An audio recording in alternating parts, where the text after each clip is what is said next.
ඇතැම් තරු අනෙක් තාරකාවන්ට වඩා දීප්තිමත්ව බබලයි. දෑසට නොපෙනී වියකී ගියත් ඒ එළිය අපට සදා මඟ පෙන්වයි.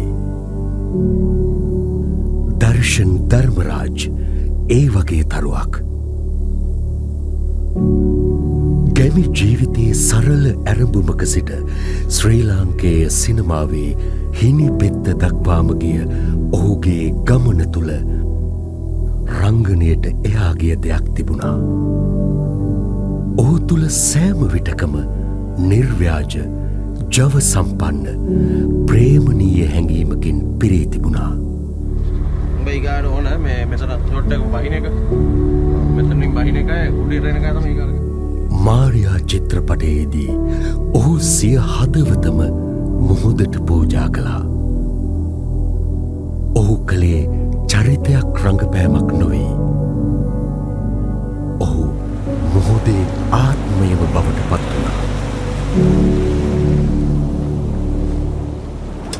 ලොක්කමං අපෝ මේ බෝටුට රසවට එන්න.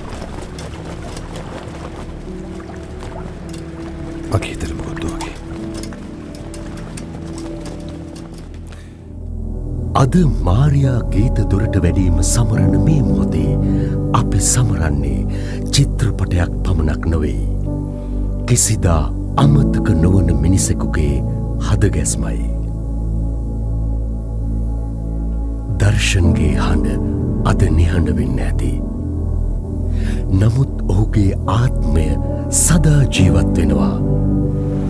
නැගෙන සෑම රළ පහරකම වාදනය වන සෑම ස්වරයකම ඔහු ස්පර්ශ කළ සෑම හදවතකම මේ ඔබ වෙනුවෙන් දර්ශන් සදාටම මුහුදේ කොටසක් වෙමින් සදහටම අපේ කොටසක් වෙමින්